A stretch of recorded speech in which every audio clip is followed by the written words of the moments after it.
Oh, hello, hello. We're back again. And this time around, I've been recently reading, shocking, right? I've been reading a couple of books from the Witcher series. I saw them on the store. It was like a packet of two of I think there's like 5 or 6 books. And I've seen the series on Netflix, season one. I'm excited for season two. And I read the first book, which was The Last Wish. Now, when I looked at the series, when I watched the series, one of the things that caught my attention was kind of the pacing. And the pacing was very much, you're following two storylines. One which was Geralt's timeline, and the other which was, I forget her name, um, Siri. And so the way it worked was that in the series, it's kind of like you're following both timelines, but while one is more in the present, the other timeline is kind of catching up to the current story. So there's a plot, and within that plot, the two stories are following this plot, but they're happening at different times. And one eventually reaches the other, and that's where you have that kind of in the final episode the characters finally meet. And this is going to have slight spoilers, especially if you haven't watched the series, which I do recommend, but I'll try to keep it at a minimum. But also, if you haven't read the book, I mean, I can say it's top quality. It's a good reading. And it really does give you more insight, although there have been a few changes, and I'll address it in just a bit. But first of all, the book is similar. You can tell that the series kind of was very much influenced by the books rather than the games, which a lot of people are more familiar with the games. I didn't even know there were books. But when you are reading the book, which is kind of like my main focus for this episode, this video, if you like, the storyline is similar, but except that you're only following Geralt, who is a Witcher. For those who might not be familiar, a Witcher is basically a child that has been gifted in a sense through the Law of Surprise, and they undergo these changes, which allows them to be stronger, faster, have better reflexes. They live longer as well. I think I've already mentioned that. And they're able to do some magic. But they have to go through a rigorous transformation process, which not everybody survives. And so those who do survive the whole training, not just, with that actual procedure itself, which they have to take various poisons and they survive, well, good for you. But they are also taught how to use some magic, how to make potions, and how to use swords. Because the purpose for Witchers is to fight and defeat monsters. That's how they are paid. They go to different villages and then they address their monster problem, and they get paid as a reward, and that's how they make a living. Great, right? Well, in the books, we follow Geralt, and is kind of similar to the Netflix series. It's all over the place, but there is an order to it. It jumps from the past to the present and then back again. There are a few things that are different in terms of when you read the book. The way they describe some of the events that happen, they seem very similar or very heavily inspired by fairy tales. That type of fairy tales that you would see in Disney movies, for example. So there was this one case where this how do I describe it without any spoilers? Well, it doesn't really spoil the story, so I'll just kind of say it. But Geralt runs into this old abandoned mansion, and there was a beast. And this beast was. The beast actually has intelligence like a human. And it turns out that he was the previous owner of the mansion, the previous master. But then something happened and he turned into a beast. You can kind of see where this is going. And the villagers would bring in their daughters, because what would happen is that even though he was a beast, he didn't necessarily kill people or eat them, but he did enjoy company. And what he found out is that in his transformation, his form as a beast, he was much more confident and he seemed to attract women much more than when he was his regular self. And so, farmers, aristocrats would bring their daughters, they would spend a year with him where, they would talk, they would play, they would have fun in other different ways. But, they would spend a year and then he would let them go back to their families with a reward, basically paying for they having their spent the time with him until he found this woman, you should say.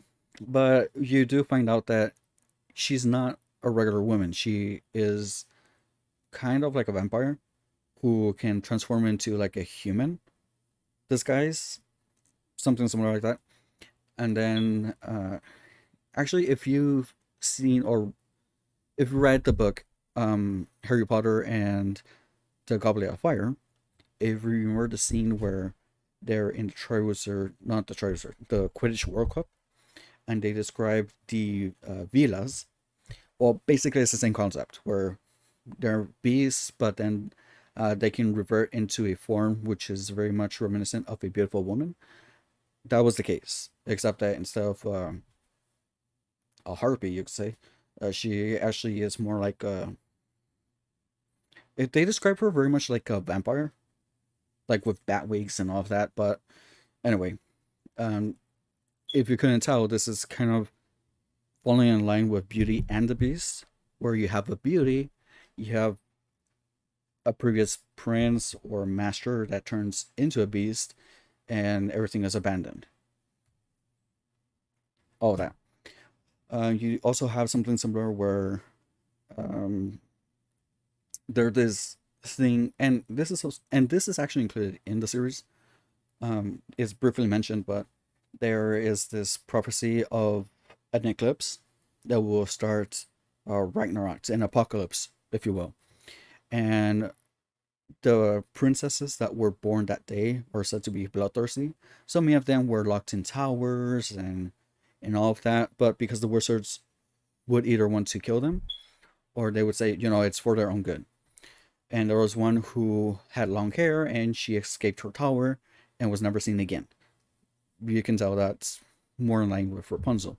And there's several stories like that. I gotta say that where I see what they did was that in the Netflix series you have, I believe his name is, oof, don't remember his name, but in the book, I am guessing that the character that they replaced him with, or the character that was replaced by the one in the Netflix series was Dandelion, basically a bard who sings and tells stories and all that. Well, here's the thing.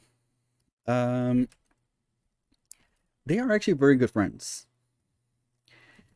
and by that I mean Geralt and um, Dandelion.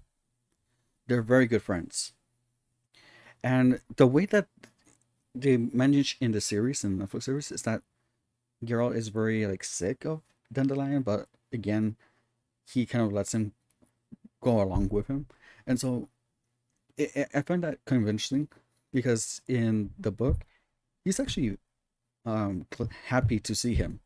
Like they're actually friends. Uh, and he's a lot more Dandelion. I mean, he's a lot more annoying in the book than he is in the series. Like in the series, he seems to be a lot more good natured and he's used kind of to expand on the world lore. But in the book, he's kind of a pervert and he really does lay it thick on. Anyway, let's just jump along. And so when we look at all the things that Geralt goes through, we do see a lot more of him. That is to say, in the series you can see that he's very kind-hearted, that he doesn't consider all monsters to be monsters necessarily, and he also doesn't attribute like being human as being good necessarily, that humans can be worse than monsters, more of a monster than the actual monsters.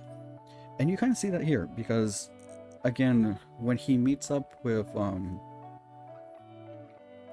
the elves in a certain area where they were basically there was a mass genocide, kind of, because they weren't extinct, but they're trying to survive.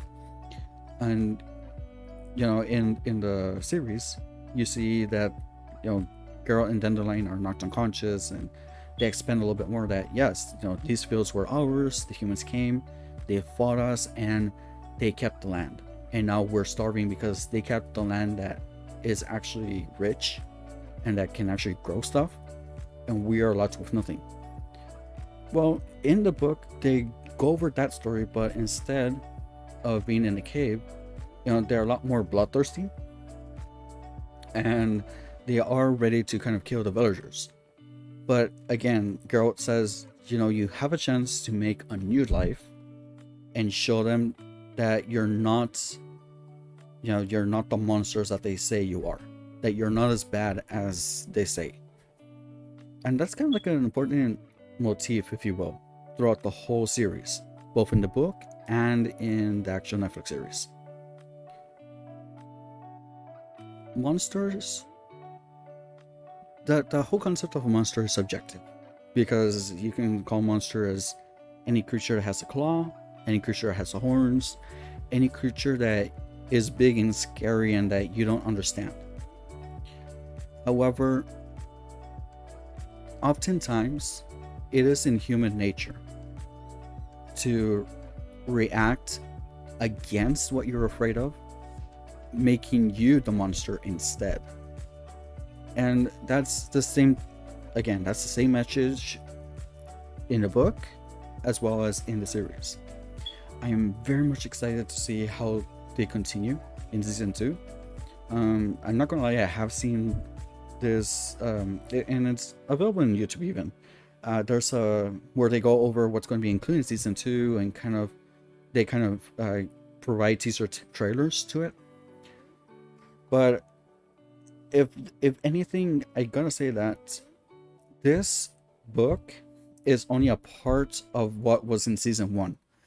If the second book that I'm reading, because I already finished it, that one, I think it's The Sword, something like that. That one, the very beginning is another storyline that's included in the Netflix series.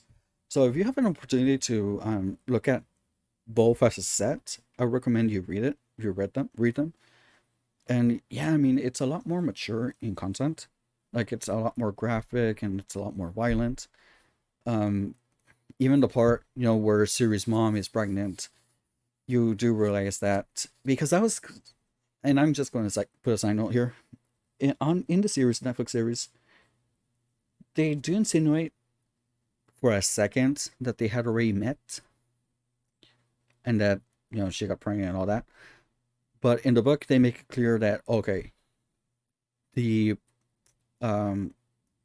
man who is going to marry Ciri's mom, or who does marry Ciri's mom, I should say, he actually meets up with her at night in secret, and because Ciri's mom is actually a child of surprise. And in case you were not familiar, like, a lot of surprise is that if you save somebody else's life, then if you invoke the law of surprise, then whatever that person who you saved, when they go back home, whatever surprise they did not expect, that now becomes yours. And in this case, well, the surprise was, hey, she's pregnant, the baby. But in this case, and I'm talking about Geralt when that happens, but I'm kind of, I'm getting ahead of myself, and that's maybe for another video. But the way Ciri's parents get together is that uh, Ciri's dad, when he meets up with who is Ciri's grandfather, he actually saved her. I mean him. Ciri's dad does save the grandfather, uh, who wasn't a grandfather at the time. That wasn't clear, but he was afflicted by a curse, and so when he saves the king's life, he invokes the law of surprise, and it is Ciri's mom who is the surprise, because that's when Ciri's grandmother was pregnant with her, so that is the shadow of surprise, and it's the same thing that happens with Geralt, but you do see that kind of change in tone because the queen, she's a lot more menacing, she's a lot more calculating and everything, but she's at first okay. Like, she does finally understand that, okay, you can't tempt destiny by going against it. Like, if she was the law surprise, that's okay, we have to respect it. But when it's Geralt who all of a sudden says, because he does kind of save the knight, like the actual knight, because Ciri's mom gets out of control and everything, but um when Geralt, and that's kind of like one of the parts that is never explained, neither in the series nor in the book. Why does Geralt invoke the law of surprise, seeing what the law of surprise brings? Seeing how bad it can be. And he just invokes it like, okay, yeah, law of surprise. But he said it without thinking. Why? Why would you do that? He was a child of surprise. Why? You know what? I'm not going to complain, because if it weren't for that, we probably would only have half a story, and it wouldn't really be complete without Ciri. For for clarification, Ciri is not mentioned in book 1, in this book, The Last Wish, so we'll leave it at that. Don't want to make this like too long, but I'm just going to finish off by saying, or mentioning, I should say, the last thing I'm going to mention is Geralt's relationship with Jennifer of Vengerberg. So Jennifer, we get a lot more story of her background, of her history in the series. In the book, it's only when he meets up with her, but the way that they meet is a lot different, because in the series, it's he arrives to a town to save Dandelion, who got afflicted by a djinn or a genie, and when that happens, Jennifer realizes that it's a genie who did it, so she wants to capture a genie to obtain powers to heal herself and be able to give birth to a child. But the way that they handle it is that it all happens within the same house, whereas in the book, they actually go to a tavern, and that's where everything happens. That's where she moves the genie from the house over to the tavern,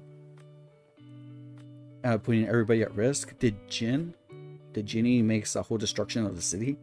He's trying to like burn every house down, and he can't go because the last wish hasn't been made. And Geralt has this attraction towards her that he can't explain. And so, out of desperation, because it's not just that the city is being destroyed, it's also that he's getting weaker. Jennifer's getting weaker, and she's going to die if he doesn't do something. And she's kind of reluctant of letting the genie free. Like, she really wants to capture a genie. And so, Geralt, what he ultimately does is that he realizes that he's actually the one with the wish. And he does wish, and his last wish has something to do with, they don't really say it word for word, but the way I gather it, the way I interpret it in my mind, is that his wish was for his fate to be tied to her own fate, that their destinies should be tied together. Because of that, Geralt obviously has unfinished affairs, what with, the law of surprise, the child of surprise that he has, which is Ciri, and he has to meet up with her. And Ciri has her own destiny that she has to fulfill. So, his destiny is already linked to Ciri's destiny, which means that Jennifer can't die, because if their destinies are linked, then they have to continue a life, both of them. If not, there's 3 destinies at least that are not going to be fulfilled. But yeah, that's just my interpretation. That's how I see things. And well, that is it. Well, that is it. Again, I'm excited for The Witcher. I'm excited for season 2, which will be December 17th on Netflix. It might vary according to a region, but who cares? Any thoughts? Write them down in the comments. And anyways, take care, and remember, be kind to those around you. You never know what they're going through. All right. See you later.